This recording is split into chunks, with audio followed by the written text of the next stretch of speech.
मेरे पास इस वक्त एक रिपोर्ट की कॉपी, हालांकि ये रिपोर्ट 38 पन्नों की है, लेकिन इसके शुरुआती कुछ हिस्से मैं अपने साथ लेकर आया हूं क्योंकि आज ये राजनीतिक मुद्दा बना हुआ है। अब डीएनए में एक शब्द, ऐसे शब्द की बात करेंगे क्योंकि ये शब्द बहुत अहम है, जो कहने को तो सिर्फ एक शब्द है लेकिन इसके पीछे पूरा का पूरा समाजशास्त्र काम करता है, और ये शब्द है आर्थिक असमानता। आर्थिक असमानता, इस शब्द को आपने नेताओं के भाषणों में, समाजवाद की किताबों में या फिर गरीबों पर भाषण देने वाले बुद्धिजीवियों के मुंह से अक्सर सुना होगा। लेकिन यह आर्थिक असमानता होती क्या है, हम इसे कुछ आंकड़ों के जरिए आपको समझाना चाहते हैं, और ये आंकड़े कुछ ऐसे हैं कि आप भी सोचने पर मजबूर हो जाएंगे। दुनिया भर में गरीबी की स्थिति पर नजर रखने वाली संस्था है ऑक्सफैम। ये वही संस्था है, ऑक्सफैम की रिपोर्ट है।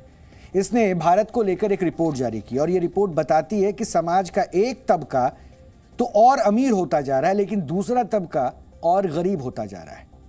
और survival of the richest the India story नाम की ये report, survival of the richest the India story की ये जो रिपोर्ट है, ये बताती है कि वर्ष 2020 में, यानी कोरोना महामारी शुरू होने के बाद से नवंबर 2022 तक ज्यादातर भारतीय नौकरी, रोजगार और कारोबार से जुड़ी दिक्कतों से जूझ रहे थे।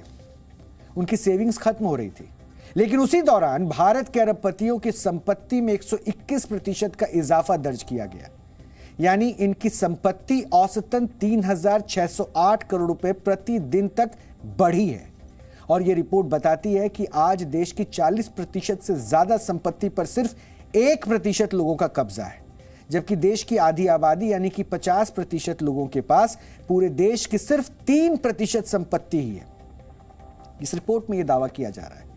इसमें भी देश के 21 अरबपति तो ऐसे हैं जिनके पास 70 करोड़ लोगों से ज्यादा दौलत है, यानी देश के 70 करोड़ लोग एक तरफ और ये 21 लोग एक तरफ। इसे ही आर्थिक असमानता कहते हैं। और आज अगर देश के टॉप 100 अमीर लोगों की संपत्ति को जोड़ लिया जाए तो ये करीब 54.12 लाख करोड़ रुपए होती है, और ये रकम इतनी ज्यादा है कि इससे 1.5 साल तक पूरे देश का खर्च चलाया जा सकता है।